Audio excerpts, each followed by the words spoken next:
नमस्कार दोस्तों, स्वागत है आपका आज के मुख्य समाचार में, जिसमें सबसे पहली और बड़ी खबर में आपको बताएंगे कि किसान आंदोलन को तेज करने के लिए सोनीपत में बनेगी बड़ी रणनीति, लंबे संघर्ष का हुआ आह्वान। दूसरी बड़ी खबर में जिक्र होगा कि राहुल गांधी का सरकार पर निशाना, बोले न जवान न किसान, मोदी सरकार के लिए 3-4 उद्योगपति मित्र ही हैं भगवान। और तीसरी बड़ी खबर में आपको बताएंगे कि चमोली आपदा पर उमा भारती का बड़ा बयान, बोली इस प्रोजेक्ट को लेकर पहले ही मैंने चेता दिया था। दोस्तों, हर एक खबर की गहराई में आपको ले जाएंगे, लेकिन उससे पहले अगर आप भी देश के किसानों के साथ खड़े हैं तो आप अभी इस वीडियो को लाइक कीजिए और इस लाल बटन को दबा के इस चैनल को फ्री में सब्सक्राइब करके घंटी बजाकर कमेंट में लिखिए जय हिंद। दोस्तों, रुक करते हैं तमाम बड़ी खबरों की तरफ। किसान आंदोलन को तेज करने के लिए आज सोनीपत में बनेगी रणनीति, लंबे संघर्ष का आह्वान। जी हां दोस्तों, चक्का जाम के बाद आगे की रणनीति बनाने के लिए किसान संगठनों की आज सोनीपत में बैठक होगी, जिसमें सरकार पर दबाव बनाने और आंदोलन को तेज करने की रणनीति बनाई जाएगी। साथ ही पूरे देश में एक साथ आंदोलन खड़ा करने पर विचार विमर्श किया जाएगा। इधर रविवार को बहादुरगढ़ के टिकरी बॉर्डर पर 2 और ढांसा बॉर्डर एक किसान की मौत हो गई। टिकरी बॉर्डर पर एक किसान ने आत्महत्या कर ली। बहादुरगढ़ के टिकरी बॉर्डर के निकट जिंद के किसान ने पार्क में पेड़ से फंदा लगाकर खुदकुशी कर ली। बॉर्डर एरिया में ही पंजाब के 2 किसानों की हार्ट अटैक से मौत हो गई। इनमें एक किसान पंजाब के मोगा जिले तो दूसरा किसान संगरूर का निवासी था। उधर ढांसा बॉर्डर पर झज्जर जिले के गांव गुड़ा के किसान की हृदयघात से मौत हो गई। रेवाड़ी के खेड़ा बॉर्डर पर किसानों के आंदोलन को समर्थन देने राजस्थान से कई जिलों के किसान पहुंचे। झज्जर में राज्यसभा सांसद दीपेंद्र हुड्डा ने कहा कि उन्होंने किसानों की आवाज राज्यसभा में उठाई है। ढांसा व टिकरी बॉर्डर पर किसान व खापों के प्रतिनिधि पहुंचे। जिंद में खटकड़ व बद्दोवाल टोल प्लाजा पर धरना जारी है। जुलाना से महिलाओं ने दिल्ली के लिए कूच किया। सीटू कार्यकर्ताओं ने उचाना में उप मुख्यमंत्री दुष्यंत चौटाला के कार्यालय का घेराव किया। चक्का जाम ने किसान आंदोलन में एक नई जान डाल दी है। जहां पहले हरियाणा के किसान दिन रात शंभू बॉर्डर पर डटे हैं, वहीं अब पंजाब के किसान भी सहयोग देने के लिए बॉर्डर पर पहुंचने लगे हैं। रविवार को शंभू बॉर्डर पर किसानों की संख्या भी एकाएक बढ़ गई है। पदाधिकारियों की माने तो पंजाब से लगभग 300 किसान पहुंच गए हैं, वहीं हरियाणा के लगभग 500 किसान प्रतिदिन की तरह पहुंचे। कुरुक्षेत्र में चक्का जाम के बाद फिर से टोल प्लाजा पर किसान जुटे। अब 9 फरवरी को गुमथलागुड़ू की अनाज मंडी में होने वाले किसान नेता राकेश टिकैत की रैली के लिए किसान गांव जाकर लोगों को न्योता देने में लगे हैं। रुख करते हैं अगली खबर की तरफ। राहुल गांधी का सरकार पर निशाना, बोले न जवान न किसान, मोदी सरकार के लिए 3-4 उद्योगपति मित्र ही भगवान। जी हां दोस्तों, कांग्रेस के पूर्व अध्यक्ष और सांसद राहुल गांधी ने केंद्र की मोदी सरकार पर निशाना साधा है। उन्होंने बजट को लेकर केंद्र सरकार को निशाने पर लिया है। राहुल ने मोदी सरकार पर आरोप लगाया कि बजट में कुछ उद्योगपतियों का ही ध्यान रखा गया है और सैनिकों की पेंशन तक में कटौती की गई है। राहुल गांधी ने अपने ट्वीट में लिखा, बजट में सैनिकों की पेंशन में कटौती, न जवान न किसान, मोदी सरकार के लिए 3-4 उद्योगपति मित्र ही भगवान। राहुल गांधी केंद्र सरकार के बजट को लेकर लगातार हमलावर रुख अपनाए हुए हैं। इससे पहले उन्होंने पेट्रोल डीजल की कीमतें बढ़ाने को लेकर भी सरकार पर निशाना साधा था। उन्होंने कहा था कि केंद्र की मोदी सरकार ने देश और घर दोनों का बजट बिगाड़ दिया है। देखिए आज के अपने ट्वीट में उन्होंने क्या लिखा है। गौरतलब है कि वित्त मंत्री निर्मला सीतारमण के बजट पेश करने के बाद राहुल गांधी ने मोदी सरकार को आड़े हाथों लिया था और इस बजट को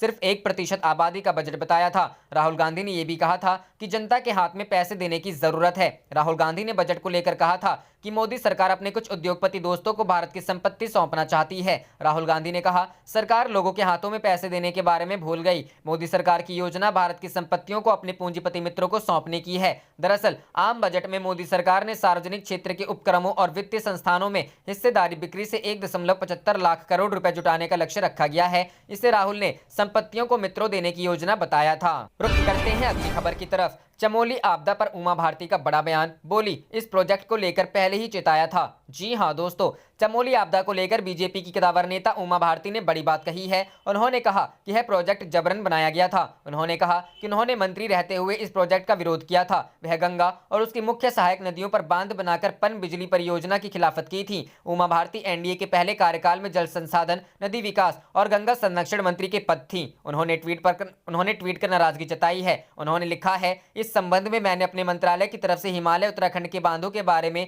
जो हलफनामा दिया था उसमें यही आग्रह किया था कि हिमालय एक बहुत संवेदनशील स्थान है, इसलिए गंगा और उसकी मुख्य सहायक नदियों पर पनबिजली परियोजना नहीं बननी चाहिए तथा इससे उत्तराखंड की जो 12% की क्षति होती है वह नेशनल ग्रिड से पूरी कर देनी चाहिए। बीजेपी नेता उमा भारती ने कहा, मैं शनिवार को उत्तरकाशी में थी और अभी हरिद्वार में हूं। उत्तराखंड के चमोली जिले के जोशीमठ में नंदा देवी ग्लेशियर टूटने से रविवार को धौलीगंगा नदी में भीषण बाढ़ आई है। हरिद्वार में भी अलर्ट जारी हो गया है, यानी कि तबाही हरिद्वार आ सकती है। यह हादसा जो हिमालय में ऋषि गंगा पर हुआ, यह चिंता एवं चेतावनी दोनों का विषय है। रुख करते हैं अगली खबर की तरफ। ओवैसी ने बोला मोदी सरकार पर हमला, कहा चीन को रोकने के लिए लद्दाख में लगाए कीले। जी हां दोस्तों, ऑल इंडिया मजलिस इत्तेहादुल मुस्लिमीन के प्रमुख असदुद्दीन ओवैसी ने प्रधानमंत्री नरेंद्र मोदी नीत केंद्र सरकार पर हमला बोलते हुए कहा कि प्रदर्शनकारी किसानों को रोकने के लिए दिल्ली में राजमार्ग को खोदने और कीले लगाने के बदले सरकार को यही कदम चीन की आक्रामकता को रोकने के लिए लद्दाख में उठाना चाहिए था। ओवैसी ने प्रधानमंत्री नरेंद्र मोदी से अपील की कि वह किसानों की मन की बात को सुने। उनका इशारा प्रधानमंत्री के मासिक रेडियो संबोधन की ओर था। यहां उन्होंने एक रैली में कहा, अगर आपने लद्दाख में कीले लगाई होती तो चीन सैनिक भारत में नहीं घुसे होते। आपने लद्दाख में कीले नहीं लगाई जहां भारतीय सेना के 18 जवान शहीद हो गए। अगर आपका सीना 56 इंच का होता तो आप चीन को सबक सिखा चुके होते। उन्होंने कहा, मोदी जी ने एक बार भी चीन का नाम तक नहीं लिया। वह सभी लोगों का और सभी चीजों का नाम लेंगे लेकिन चीन का नहीं। ओवैसी ने आरोप लगाया कि 3 कृषि कानून भारत के संविधान के खिलाफ है, क्योंकि कृषि राज्य का विषय है, इसलिए केंद्र का राज्य के विषय में कानून बनाने का कोई अधिकार नहीं है। उन्होंने कहा कि इस कानून का विरोध कर रहे किसानों को खालिस्तानी कहा जा रहा है और आदिवासी दलितों को नक्सली और मुस्लिमों को जिहादी बताया गया।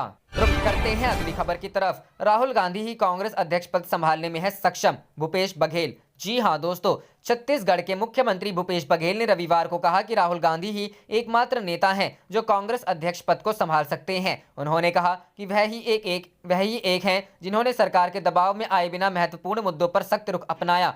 बघेल का बयान ऐसे समय में आया है जब कांग्रेस में राहुल के फिर से पार्टी अध्यक्ष बनने की सुगबुगाहट होने लगी है। दिल्ली और छत्तीसगढ़ प्रदेश कांग्रेस समितियां राहुल को फिर से पार्टी अध्यक्ष बनाए जाने के लिए प्रस्ताव भी पास कर चुकी हैं। बघेल ने कहा कि राहुल को पार्टी में सभी का विश्वास हासिल है और वह ही पार्टी को एकजुट रख सकते हैं। राहुल पार्टी अध्यक्ष के लिए बेहतर उम्मीदवार होंगे, पर उन्होंने कहा कि उनके अलावा और कौन। राहुल गांधी के अतिरिक्त किस नेता ने पूरे देश का दौरा किया है? देश भर में कार्यकर्ता उनके अलावा और किसी को जानते हैं क्या? वह नोटबंदी, जीएसटी, कोविड-19, किसान आंदोलन समेत सभी अहम मुद्दों पर खुलकर बोलते रहे हैं। चुनाव या बिना चुनाव के चयन पर उन्होंने कहा कि इसका फैसला अखिल भारतीय कांग्रेस समिति और कांग्रेस कार्यकारिणी समिति लेगी। उन्होंने कहा कि सब कुछ पार्टी के संविधान के मुताबिक होना चाहिए। पेट्रोल डीजल पर लगे सेस को वापस ले केंद्र। सीएम ने आम बजट में पेट्रोल और डीजल पर लगाए गए सेस को भी वापस लेने की मांग की। उनका कहना है कि इससे महंगाई बढ़ेगी और इसका बोझ आम आदमी पर पड़ेगा।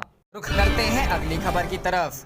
हरियाणा में राकेश टिकैत की किसान महापंचायत, हजारों की भीड़ उमड़ी, 5 प्रस्ताव भी पारित। जी हां दोस्तों, किटलाना टोल प्लाजा पर रविवार को आयोजित किसान महापंचायत में 15,000 से अधिक किसान मौजूद रहे। महापंचायत को संयुक्त किसान मोर्चा के नेता राकेश टिकैत, दर्शनपाल सिंह और बलबीर सिंह राजेवाल ने संबोधित किया। महापंचायत में हरियाणा, महाराष्ट्र, उत्तर प्रदेश की 50 से अधिक खापों के प्रतिनिधियों ने भाग लिया। करीब 2.5 घंटे चली महापंचायत में मंच से 5 प्रस्ताव पारित किए गए। किसान नेता राकेश टिकैत ने मंच से ऐलान किया कि किसानों की मांगे पूरी होने तक आंदोलन किसी भी सूरत में खत्म नहीं होगा। सरकार ये बात भली भांति समझ ले। किसान महापंचायत की अध्यक्षता दादरी से निर्दलीय विधायक एवं सांगवान खाप 40 के प्रधान सोमवीर सांगवान ने की। महम विधायक बलराज कुंडू भी महापंचायत में पहुंचे। सांगवान खाप प्रधान सोमवीर सांगवान और फोगाट खाप 19 प्रधान बलवंत नंबरदार ने किसान नेताओं से कहा कि आंदोलन को अब किसी भी सूरत में कमजोर नहीं पड़ने देना है।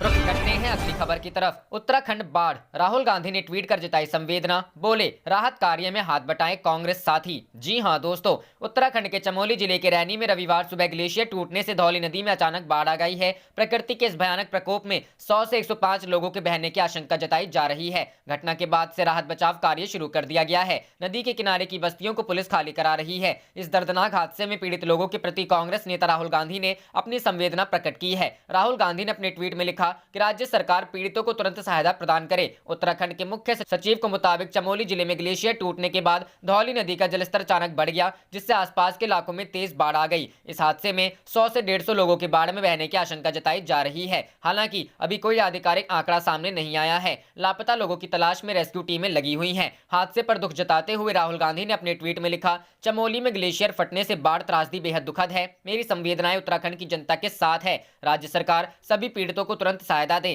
कांग्रेस साथी भी राहत कार्य में हाथ बटाएं।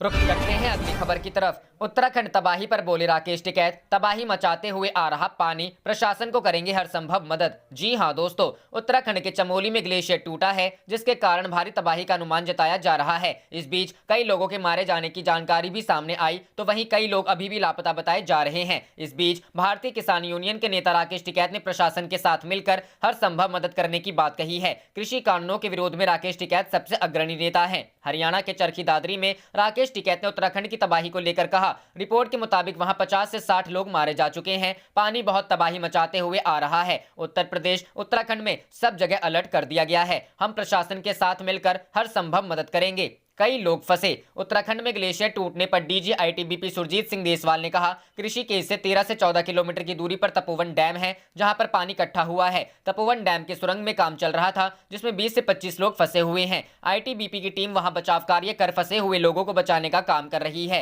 वहीं उत्तराखंड के मुख्यमंत्री त्रिवेंद्र सिंह रावत ने जोशीमठ के तपोवन इलाके में सेना और आईटीबीपी के जवानों से ग्लेशियर टूटने से हुए नुकसान की जानकारी ली। वहीं उत्तराखंड के मुख्य सचिव का कहना है कि एनडीआरएफ रवाना हो चुकी है। आईटीबीपी के जवान वहां पहुंच चुके हैं। हमारी एसडीआरएफ की टीम भी वहां पहुंच चुकी है। सारे जगह रेड अलर्ट जारी हो चुका है। 100 से 150 के बीच जनहानि हो सकती है। रुख करते हैं अगली खबर की तरफ। अपने आवास पर किसानों को उसी तरह आमंत्रित करें जिस तरह ओबामा को किया था, ओवैसी ने पीएम मोदी से कहा। जी हां दोस्तों, एआईएमआईएम प्रमुख असदुद्दीन ओवैसी ने रविवार को प्रधानमंत्री नरेंद्र मोदी से कहा कि वह प्रदर्शनकारी किसानों को अपने निवास पर उसी तरह से आमंत्रित करें जिस तरह से उन्होंने अमेरिका के तत्कालीन राष्ट्रपति बराक ओबामा की मेजबानी की। ओवैसी ने मोदी से कहा कि वह नए कृषि कानूनों को निरस्त करें। गुजरात में स्थानीय निकाय के आगामी चुनाव के लिए एक रैली को संबोधित करते हुए हैदराबाद से सांसद ओवैसी ने प्रधानमंत्री से यह भी कहा कि वह बड़े दिल वाले बने और उन किसानों का दर्द समझे जो कृषि कानूनों को निरस्त करने की मांग को लेकर पिछले 2 महीनों से दिल्ली की सीमाओं पर विरोध प्रदर्शन कर रहे हैं। ओवैसी के नेतृत्व वाली ऑल इंडिया मजलिस-ए-इत्तेहादुल मुस्लिमीन गुजरात में अहमदाबाद और भरूच में भारतीय ट्राइबल पार्टी के साथ गठबंधन में चुनाव लड़ रही है। ओवैसी ने कहा, जिस तरह से किसानों के साथ व्यवहार किया जा रहा है वह सही नहीं है, यह गलत है। प्रधानमंत्री को किसानों को अपने निवास पर आमंत्रित करना चाहिए, जैसे उन्होंने तत्कालीन अमेरिकी राष्ट्रपति बराक ओबामा को अपने हाथों से चाय पेश की थी, जो कि सही था क्योंकि वह हमारे मेहमान थे। हम उम्मीद करते हैं कि प्रधानमंत्री किसानों को आमंत्रित करेंगे, उन्हें चाय और बिस्कुट देंगे और उनसे कहेंगे कि कानूनों को निरस्त किया जा रहा है और यह कि उन्हें खुश होना चाहिए। ओवैसी ने कहा कि प्रधानमंत्री को देश को खिलाने वाले किसानों की दुर्दशा समझनी चाहिए यदि वह दावा करते हैं कि उन्होंने गरीबी देखी है। उन्होंने कहा, जब एक गरीब व्यक्ति असहाय होकर रोता है तो प्रकृति हमें गरीबों की मदद करने के लिए कहती है, लेकिन जिनकी गरीबों के प्रति कोई सहानुभूति नहीं है वे गरीबों के आंसुओं से अप्रभावित रहते हैं। हम किसानों के साथ हैं, वे हमारे अन्नदाता हैं, वे हमें भोजन मुहैया कराने के लिए कड़ी मेहनत करते हैं। ओवैसी ने कटाक्ष करते हुए कहा कि किसानों के भारी विरोध ने प्रधानमंत्री मोदी की नींद उड़ा दी है। उन्होंने कहा वे हजारों की संख्या में बाहर आए, नारे लगाएं और दिल्ली में एक ट्रैक्टर परेड निकाली। 30 सांसदों वाली भाजपा चिंतित है कि वह किसानों से कैसे निपटे। बीटीपी नेता छोटू वसावा ओवैसी के साथ थे। ओवैसी ने गुजरात में आदिवासियों, मुसलमानों, दलितों और अन्य पिछड़ा वर्ग के बीच एकता पर जोर दिया। रुख करते हैं अगली खबर की तरफ। ओम प्रकाश राजभर ने बीजेपी को बताया भारतीय झूठ पार्टी, बोले चुनाव में हो जाएगा सफाया। जी हां दोस्तों, उत्तर प्रदेश में आगामी विधानसभा चुनावों को लेकर बस्ती पहुंचे सुहेल देव भारतीय समाज पार्टी के राष्ट्रीय अध्यक्ष ओम प्रकाश राजभर ने कहा कि हमारा संयुक्त भागीदारी संकल्प मोर्चा मिलकर चुनाव लड़ेगा। इस मोर्चे में ओवैसी, बाबू सिंह कुशवाहा, कृष्णा पटेल, प्रेमचंद प्रजापति, बाबू रामपाल, रामसागर बिंद, रामकरण कश्यप, अनिल चौहान और ओम प्रकाश राजभर, ये 9 लोग मिलकर चुनाव लड़ेंगे। एक पार्टी का प्रत्याशी रहेगा, 8 पार्टी का समर्थन रहेगा। बीजेपी ओवर कॉन्फिडेंस में है। ओम प्रकाश राजभर ने कहा कि अभी बीजेपी ओवर कॉन्फिडेंस में है। पश्चिम बंगाल के 20 जिले जहां किसान आंदोलन चल रहा है वहां बीजेपी का सफाया होगा। पूर्वांचल में हम बीजेपी को जीतने नहीं देंगे। मध्यांचल में भी हमने अपना मोर्चा बनाया है। ओवैसी को बीजेपी की बी टीम कहने वाले आज हमको बीजेपी की बी टीम कह रहे हैं। कल तक तो हम कोई टीम नहीं थे, आज अगर बी टीम है तो कल ए टीम बनकर रहेंगे। बीजेपी का नाम ही भारतीय झूठ पार्टी है। किसान आंदोलन को लेकर ओपी राजभर ने कहा कि जो लोग किसानों के समर्थन में आंदोलन कर रहे हैं वो पढ़े लिखे लोग हैं, वो सही बोल रहे हैं। बीजेपी का नाम ही भारतीय झूठ पार्टी है। उन्होंने कहा कि देश में बीजेपी की सरकार है, इनके पास ईडी, विजिलेंस, सीबीआई है। अगर वो किसान खालिस्तानी हैं, आतंकवादी हैं तो इनके गुप्तचर क्या कर रहे हैं, उनको गिरफ्तार क्यों नहीं कर रहे हैं।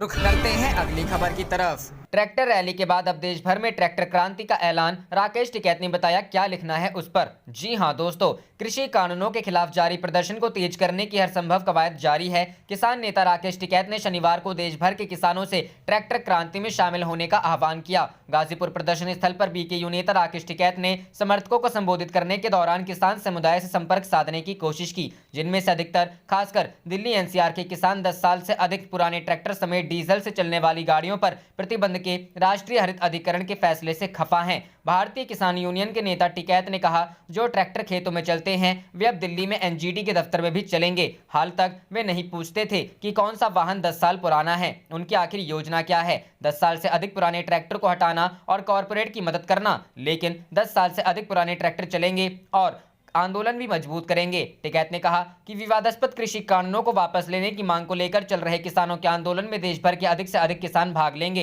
हाल ही में दिल्ली में 20,000 ट्रैक्टर थे। अगला लक्ष्य इस संख्या को 40 लाख करना है। उन्होंने ट्रैक्टर मालिकों से अपने वाहनों को ट्रैक्टर क्रांति से जोड़ने का आह्वान किया। टिकैत ने कहा, अपने ट्रैक्टर पर ट्रैक्टर क्रांति 2021 26 जनवरी लिखिए, आप जहां भी जाएंगे आपका सम्मान किया जाएगा। इससे पहले केंद्र के नए कृषि कानूनों को रद्द करने की मांग कर रहे किसान संगठनों के 3 घंटे के चक्का जाम के आह्वान पर शनिवार को पंजाब, हरियाणा और राजस्थान में कई प्रमुख सड़कों को प्रदर्शनकारी किसानों ने ट्रैक्टर ट्रॉलियों से अवरुद्ध कर दिया। वहीं अन्य राज्यों में भी छिटपुट प्रदर्शन हुए। संयुक्त किसान मोर्चा ने दावा किया, चक्का जाम को देशव्यापी समर्थन मिला, जिसने एक बार फिर साबित कर दिया है कि देश भर के किसान केंद्र के नए कृषि कानूनों के खिलाफ एकजुट हैं। रुख करते हैं अगली खबर की तरफ। सरकार पर बरसे शंकराचार्य स्वरूपानंद सरस्वती, बोले अयोध्या में राम मंदिर नहीं विहिप का कार्यालय बन रहा। जी हां दोस्तों, अयोध्या में भगवान श्री राम का मंदिर नहीं बन रहा है, बल्कि आने वाले दिनों में वहां विश्व हिंदू परिषद का कार्यालय बनेगा। मंदिर वो बनाते हैं जो राम को मानते हैं, उन्हें आराध्य मानते हैं,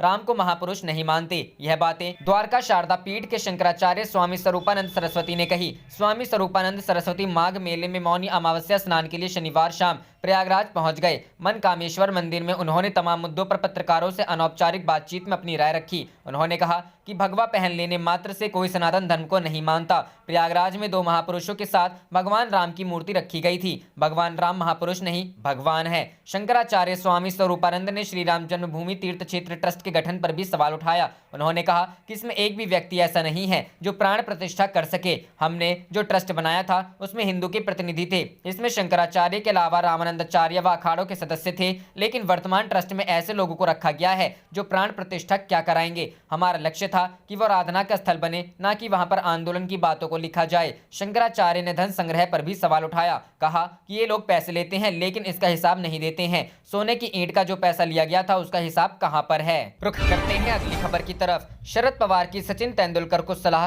किसानों के बारे में बोलते समय सावधानी बरतें। जी हां दोस्तों, राष्ट्रवादी कांग्रेस पार्टी के अध्यक्ष शरद पवार ने शनिवार को कहा कि मशहूर क्रिकेटर सचिन तेंदुलकर को किसानों के बारे में बोलने के दौरान काफी सावधानी बरतनी चाहिए। अमेरिकी गायिका रिहाना और पर्यावरण कार्यकर्ता ग्रेटा थनबर्ग सहित कुछ विदेशी शख्सियतों के प्रदर्शनकारी किसानों के समर्थन में ट्वीट के बाद तेंदुलकर और प्रख्यात गायिका लता मंगेशकर सहित विभिन्न हस्तियों ने सोशल मीडिया पर इंडिया टुगेदर और इंडिया अगेंस्ट प्रोपेगेंडा हैशटैग से सरकार के रुख के समर्थन में ट्वीट किए थे। सचिन तेंदुलकर और लता मंगेशकर जैसी हस्तियों की ओर से किसान आंदोलन के संबंध में प्रतिक्रिया दिए जाने के सवाल पर शरद पवार ने कहा कि लोगों ने कड़ी प्रतिक्रिया दी थी। उन्होंने कहा, मैं सचिन तेंदुलकर को सुझाव दूंगा कि उन्हें अन्य क्षेत्रों से जुड़े मुद्दों पर बयान देने से पहले सावधानी बरतनी चाहिए। शरद पवार ने आरोप लगाया कि केंद्र सरकार किसानों को खालिस्तानी और आतंकवादी कहकर आंदोलन को बदनाम कर रही है। पूर्व केंद्रीय कृषि मंत्री ने कहा, ये प्रदर्शनकारी किसान हैं जो कि हमारे देश का पेट भरते हैं, इसलिए इन्हें खालिस्तानी या आतंकवादी कहना उचित नहीं है।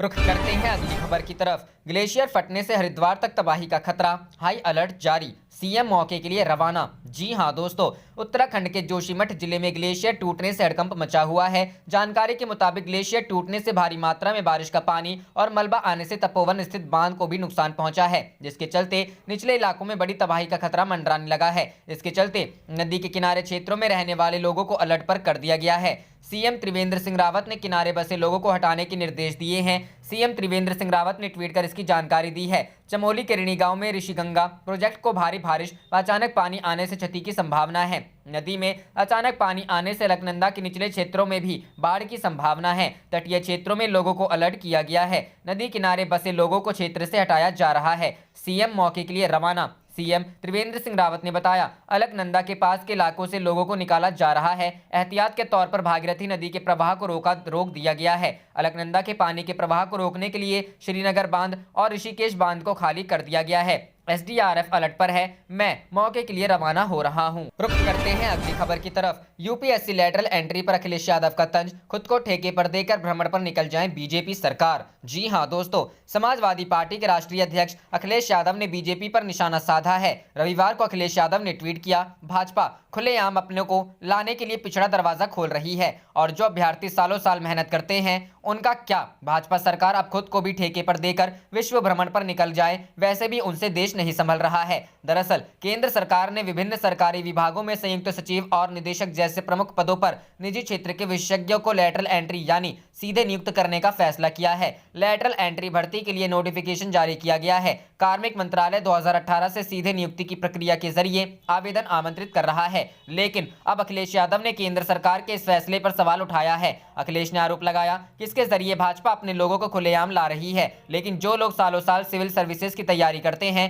उनका क्या होगा। जानिए क्या है लेटरल एंट्री।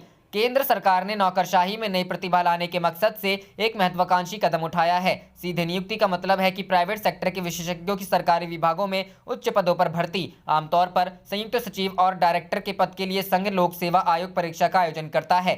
सिविल सेवा परीक्षा और अन्य विभागों की ओर से आयोजित परीक्षाओं में चुने गए अधिकारियों को इन पदों पर नियुक्त किया जाता है। आप देख रहे थे आपका अपना चैनल जय हिंद जय भारत।